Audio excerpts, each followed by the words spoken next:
Oh, Mr. Marston. How are you, sir? I'm all right. I met up with your friend, Seth. Oh, Seth of the Dead. Yes, interesting fellow. You don't meet many men these days with the moral fortitude to cut straight to the chase like that, do you? Thankfully not, Mr. Wes Dickens. Yes, contemporary society is remarkably harsh on professional exhumers. But did you know that in ancient Egypt, it was an art form valued more highly than literature? I believe Seth comes from that school of thought. How very interesting. Look, you thought any more about our plan? Ah, your plan, dear boy, your plan. I am merely the help, not mercifully the arbiter of wisdom. What you are, dear boy, is the man whose life I've saved twice now. A man who sells lies and deceit to unwitting people. A man who, if he doesn't help me, I won't think twice about putting a bullet through his skull, feeding to the vultures myself. You see, Mr. Marston, you have the exterior of a violent man, but the soul of an angel, and that is what I think I cherish most about you. That's what I thought. But before we can attend to your particular problems, we need some extra lubricant to oil the machinery of business. And this being America, that lubricant with which we concern ourselves is money. Money? What are you talking about? Oh, we need weapons. Armor plate for the wagon, extra hands, and I need some danger money. So, let's sell some more of these cures.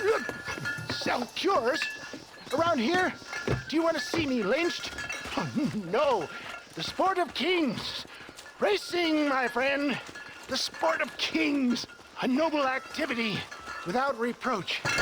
Exactly the kind of activity where a lying, cheating degenerate like myself can prosper. But come, let's finish the loading and we'll discuss it as we drive.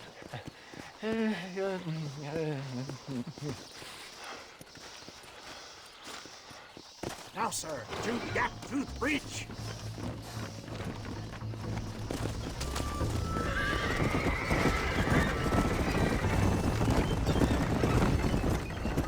Seth is an interesting fellow, is he not? I wouldn't say interested, more deeply disturbed. I can see why you two get along. I see the good in everybody, John. It's a flaw of mine. I have a soft spot for life's flotsam and jetsam. The connection with him more like, you and Seth have a lot in common. You both rob people for one. Mind you, at least he waits until they're dead. Oh, my dear boy. Nobody is more critical of drinkers.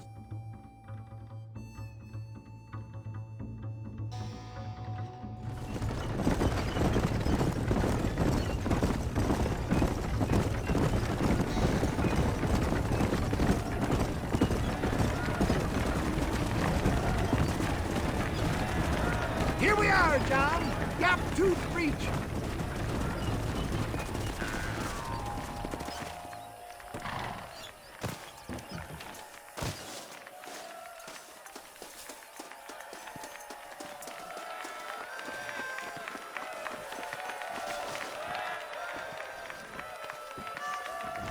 Drivers! Y'all know the rules, but for you newcomers, this here's a fair race. Keep to your manners and let the fester cart pass. So now that's been said, y'all can get to running each other off the road like always. All right now, counting to three. Ready, set, go!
take care of this cart for Mr. Wes Dickens.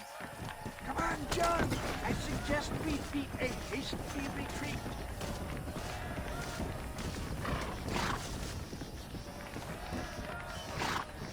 Right, best remove ourselves from the stage before somebody decides they want their money back. Fine by me.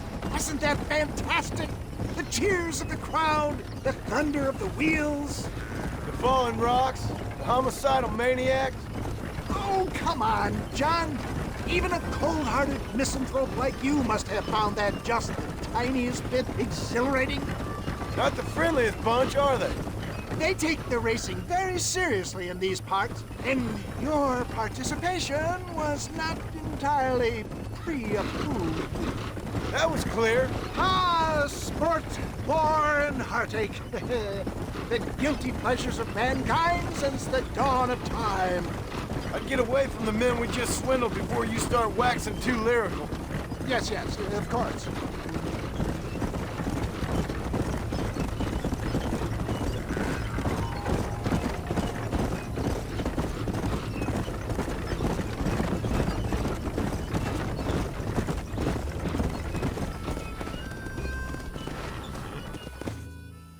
Well done, sir. Well done. Having you as a ringer has netted us a fine profit. We seem to be wasting time, old man. Oh, patience, my friend. The Trojan horse cannot run before it can walk, if you'll forgive the metaphor. Next, we need to procure some grand and overwhelming firepower. And for that, you need to contact an old friend of mine. Goes by the name of Irish. Irish. Yes, he's an interesting kind of fellow. He usually can be found in Armadillo or some other town around here on some bacchanalian revel or such. Great. An alcoholic arms dealer. What could be better?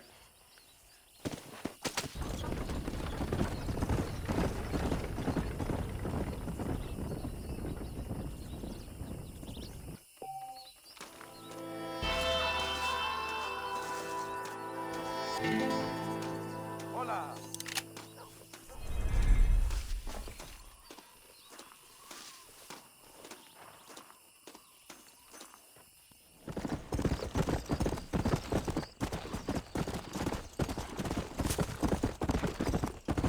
Slow it up now.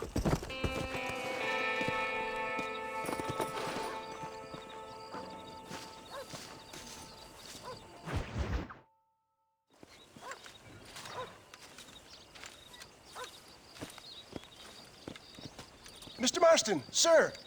John Marston. Mr. Marston, don't be so childish. Come on, sir, I implore you.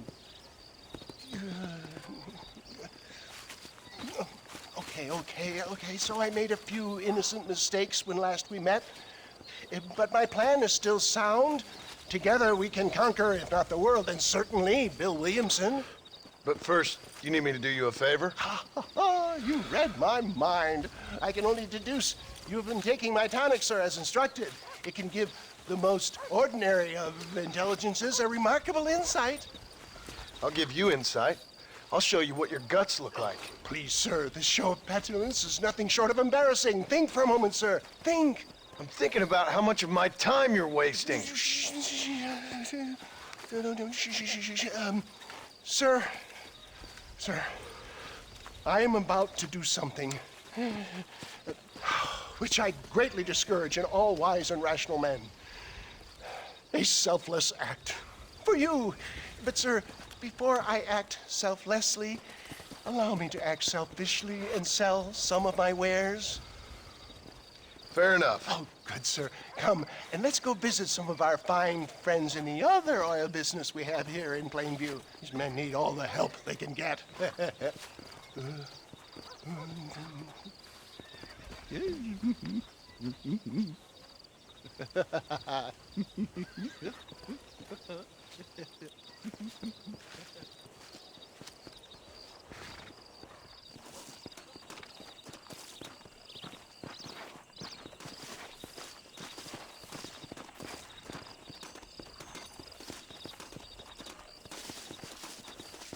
Ladies and gentlemen, gather round, gather round. My friends, are you ready to change your lives forever?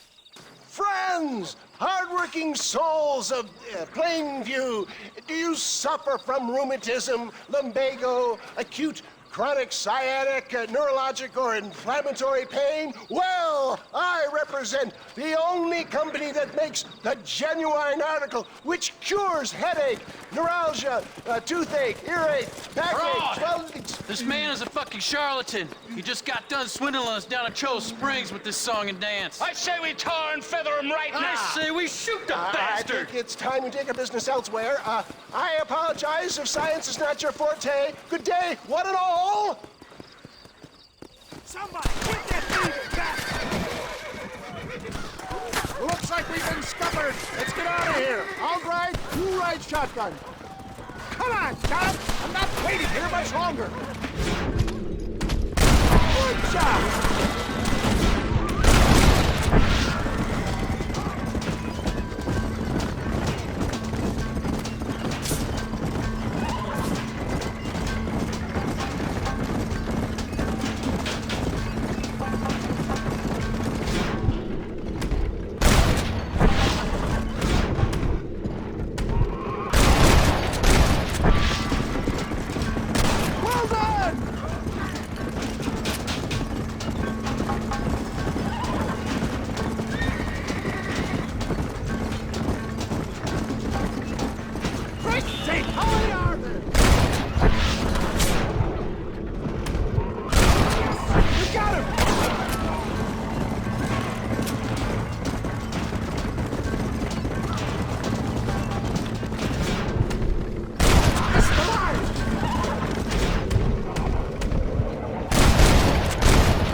Looks like a global expansion of the Wes Dickens elixir might have come across.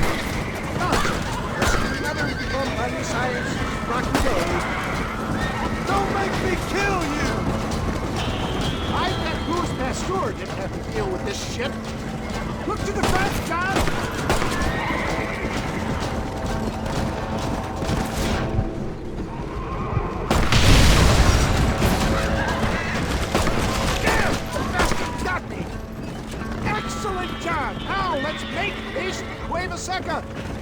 For a man of the people, you sure ain't very popular. I am up against the weight of plebeian ignorance, my boy. Keep your eye out, John. Maybe you need to think about a change of career. I will never give up on something.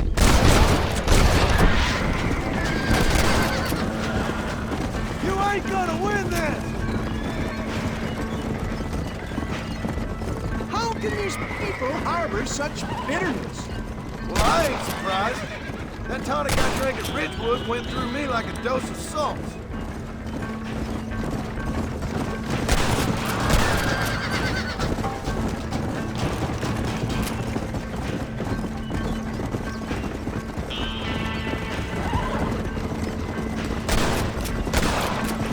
That's it!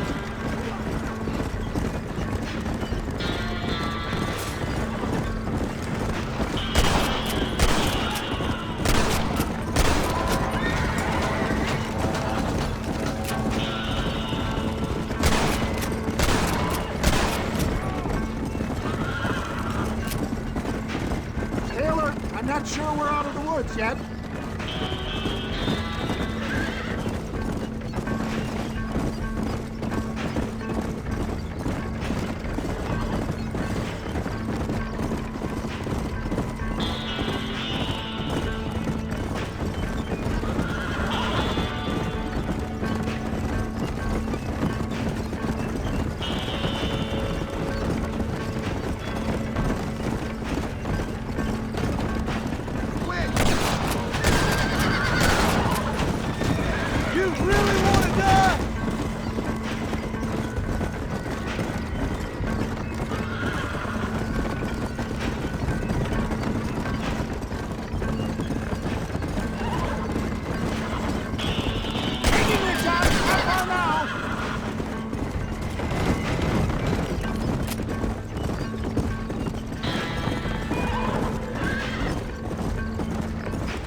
little Harry. Thank you, my dear boy. You saved the day again.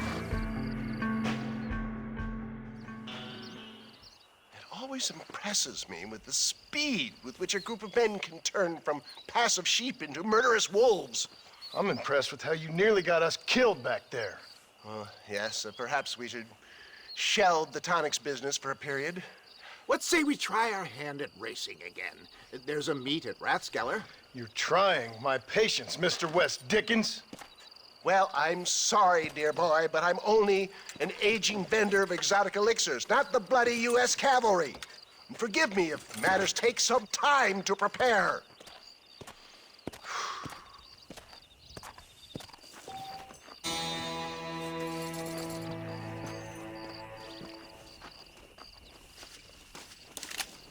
You're a gentleman and a scholar, John.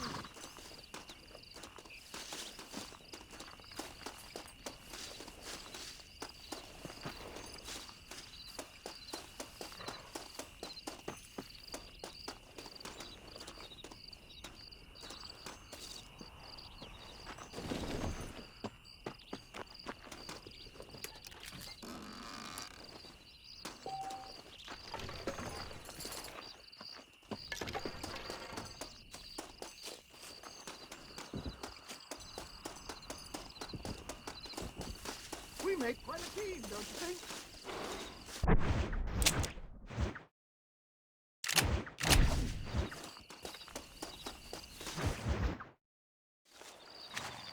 Mr. Wes Dickens! Ah, Mr. Marston. How wonderful to see you, sir. How wonderful. Are we ready then? Yes, sir. Nearly, sir. Barely nearly, sir. I just need some cash to get some extra hardware fitted to my old Trojan horse here. You what? Never mind, sir. I can only presume that you have not enjoyed the benefits of a classical education, so I will not take umbrage if some of my illusions sail over your head, sir. I won't pretend to understand you, but I will endeavor to make you understand me. Either we do this right now, or I put a bullet in you and get on with my day. Please, I knew you were a violent man, Mr. Marston, but I did not think you were a stupid one.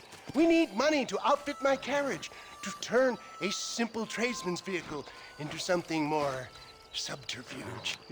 And I'm about to tell you how we are going to gain said cash. Now, I know that you ride very well. So come, sir, to Rathskeller Fork. Let's go, my dear boy. I'll show you the way.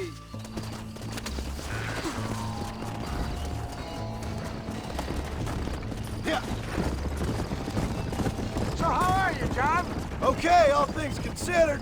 Hopefully we can get through today without running into another army of your satisfied customers. Onwards and upwards! I refuse to let the blind stupidity of the proletariat derail my calling in life. Nothing blind about it. I'd say they saw right through you. Before knowledge comes doubt, my dear boy. Everybody knows you're as crooked as a dog's hind leg, Wes Dickens. I resent that implication, John. I wasn't implying. I was telling. If you're such a successful businessman, what are you doing living in a cave? Delightful and Dickensian, isn't it? If you say so. Are you familiar with the concept of philanthropy, John? I'm surprised you are. Oh, I don't do any of this for myself, John. I hope you realize that. You're crazy, old man. You seem to be forgetting that I've been part of your ridiculous charade.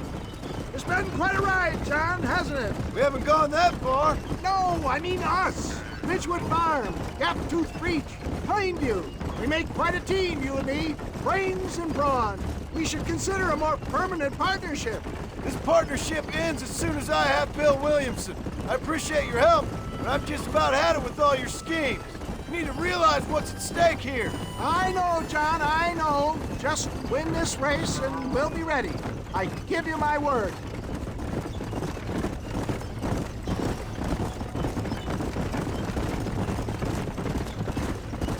There's Rathskeller Fork up ahead.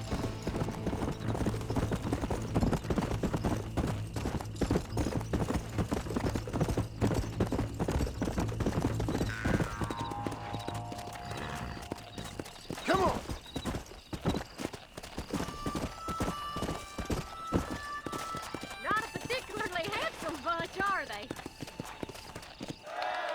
Gentlemen, this will be a fair race.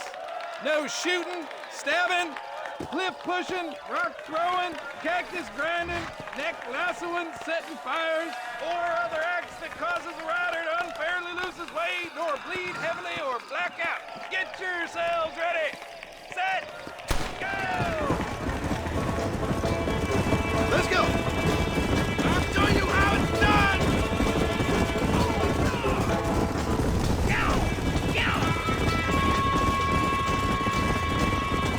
Yeah! Yeah! Gee up, giddy up! Come on! Yeah!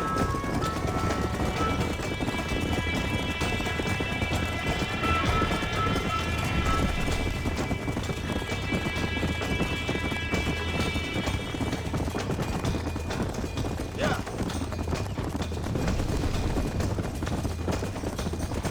Go!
Let's go!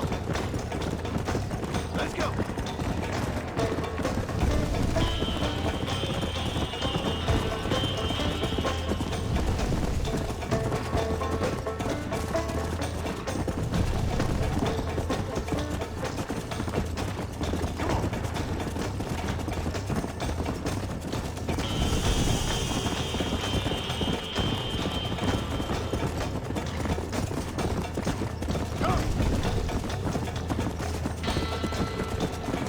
Yeah!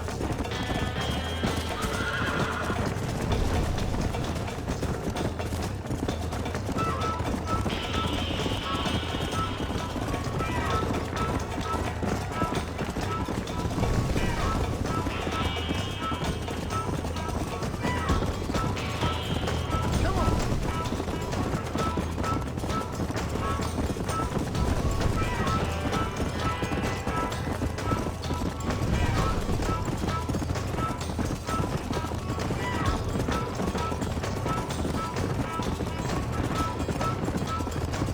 Let's go!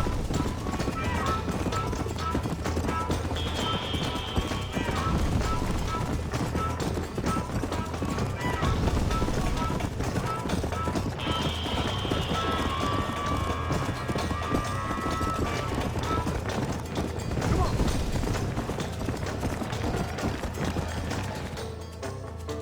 He came, he saw, he conquered. What a fantastic spectacle, John. Let's take a moment to bask in the glory of our victory. Have we got enough money now? All right. Yes, once Seth and Irish have furnished their side of the bargain, I think we should be ready. Quite a team we've assembled, don't you think? A bunco, a grave robber, and a drunk. How could things possibly go wrong?